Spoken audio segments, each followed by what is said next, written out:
السلام علیکم ناظرین، میرا نام ماریہ ہے۔ میری عمر 30 سال ہے۔ میں ایک شادی شدہ عورت تھی۔ میرے سسرال میں ٹوٹل 4 افراد رہتے تھے۔ میرا ایک خوبصورت دیور، میرے شوہر اور میرے ساس سسر۔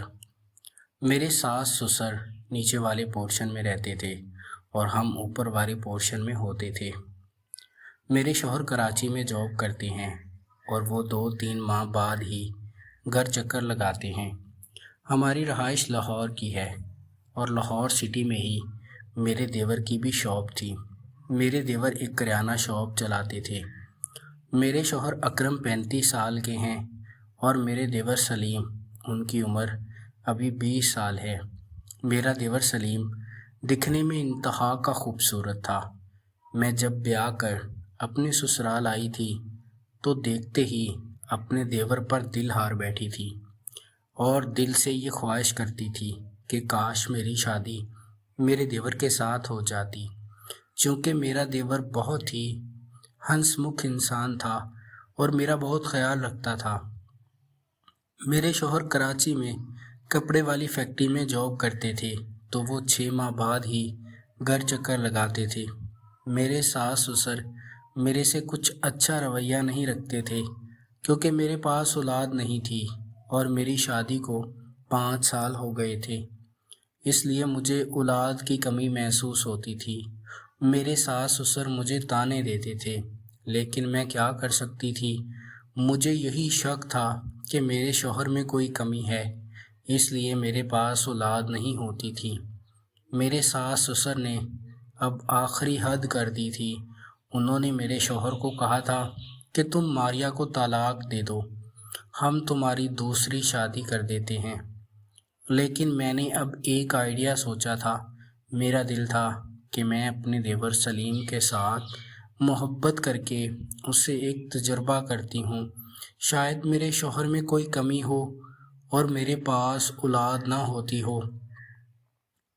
اس لیے میں اب دیور کو ورگلانے لگی تھی۔ میرا دیور سلیم بھی پہلے ہی میرے اوپر مرتا تھا کیونکہ میں بہت خوبصورت تھی۔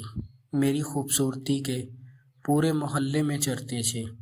جب میں بیاہ کر اپنے سسرال آئی تھی تو بہت سی محلے کی عورتیں کہتی تھیں کہ یہ اکرم کے گھر میں نہیں بسے گی کیونکہ یہ اتنی خوبصورت ہے، اور اکرم کوئی خوبصورت نہیں ہے اور نہ اس کے پاس کوئی اچھا کاروبار اور پیسہ دولت ہے۔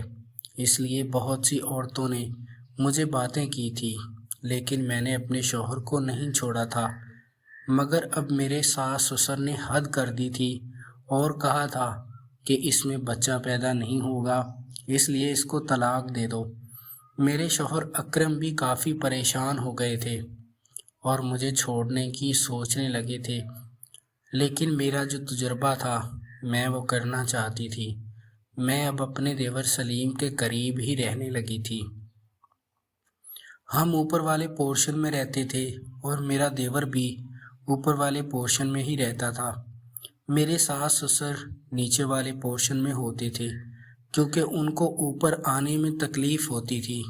وہ بوڑھے ہو چکے تھے، اس لیے مجھے موقع تھا کہ میں اپنے دیور کو ورگلا کر اس کے ساتھ سکون لے سکتی تھی اور ساتھ میں یہ تجربہ بھی کر سکتی تھی کہ میرے شوہر کے اندر کوئی کمی تو نہیں، اس لیے اولاد نہیں ہو رہی۔ اس لیے ایک دن دیور کو میں نے رات کو اپنے کمرے میں بلایا تھا اور کہا تھا کہ میرے سر میں درد ہو رہی ہے، میرے سر کو دبا دو۔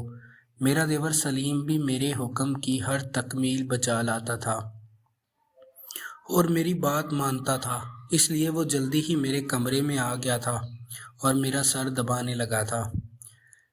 سر دباتے میں دیور کو تیار کرنے لگی تھی اور اسے کہنے لگی تھی کہ سلیم، مجھے تم بہت پسند ہو اور میں تمہارے ساتھ شادی کرنا چاہتی تھی، لیکن بدقسمتی سے میری شادی تمہارے بھائی اکرم سے ہو گئی۔ اکرم تو مجھے پیار نہیں کرتی اور نہ ہی میری خواہش کو پورا کرتی ہیں، اس لیے میں تو تمہیں پسند کرتی ہوں، تم مجھے بہت اچھے لگتی ہو۔ اگر تم اجازت دو تو میں ایک دفعہ تمہارے ساتھ محبت کرنا چاہتی ہوں اور کبڈی کھیل کر سکون لینا چاہتی ہوں۔ میں نے جب اپنے دیور سلیم کو یہ بات بولی تو اس کی آنکھیں خوشی سے چمک گئی تھی، کیونکہ میرا دیور تو ابھی کنوارا تھا اور اس نے آج تک کسی بھی لڑکی کے ساتھ یہ کام نہیں کیا تھا۔ اس لیے میرے دیور کو اس چیز کی کمی محسوس ہو رہی تھی۔ میں نے دیور کو اجازت دے دی تھی۔ دیور بھی خوش ہو گیا تھا اور میرا دیور سلیم میرے ساتھ کرنے کے لیے راضی تھا۔ میرے دیور سلیم نے اپنا کیلا میری چڑیا میں ڈال دیا تھا اور ہم دونوں کی جان کو سکون آ گیا تھا، کیونکہ میرے دیور سلیم کا کیلا بہت بڑا تھا اور اس کا کیلا میری چڑیا میں جاتے ہی مجھے جو راحت ملی تھی میں وہ بیان نہیں کر سکتی تھی۔ اب میں تو اپنے دیور کی ہی دیوانی تھی اور اپنے شوہر اکرم کو بھول چکی تھی۔ میرے دیور سلیم نے جب مجھے مطمئن کیا تھا تو مجھے محسوس ہونے لگا تھا کہ مجھے بالکل بھی اولاد ہو جائے گی اور میری گود ہری ہو جائے گی، اور وہی ہوا تھا۔ 3 ماہ بعد ہی مجھے خوشخبری مل گئی تھی۔ میرے ساس سسر بہت خوش ہوئے تھے اور اب وہ پہلے سے زیادہ میری فکر کرنے لگے تھے اور مجھے بہت محبت دینے لگے تھے۔ مجھے پتا تھا کہ یہ بچہ کس کا ہے، لیکن میں نے یہ تجربہ اپنی عزت بچانے اور اپنے ماں باپ کو دکھ دینے سے ڈرتے ہوئے کیا تھا، اور میرا یہ تجربہ کامیاب ہو گیا تھا۔ لیکن اب میرا دیور سلیم میری جان نہیں چھوڑتا تھا، اس لیے مجھے اس سے بھی محبت دینی پڑتی تھی اور اپنے شوہر کو بھی ساتھ رکھنا پڑتا تھا۔ لیکن اب میں اپنے دیور سلیم کو بھی چھوڑنا نہیں چاہ رہی تھی، کیونکہ مجھے اس سے محبت ہو گئی تھی، اور اس کے ساتھ کبڈی کھیلنے کے بعد مجھے اس کی عادت ہو گئی تھی۔ ناظرین، اگر آپ کو یہ کہانی پسند آئی ہو تو ہماری ویڈیو کو لائک کر دیں۔ بہت بہت شکریہ۔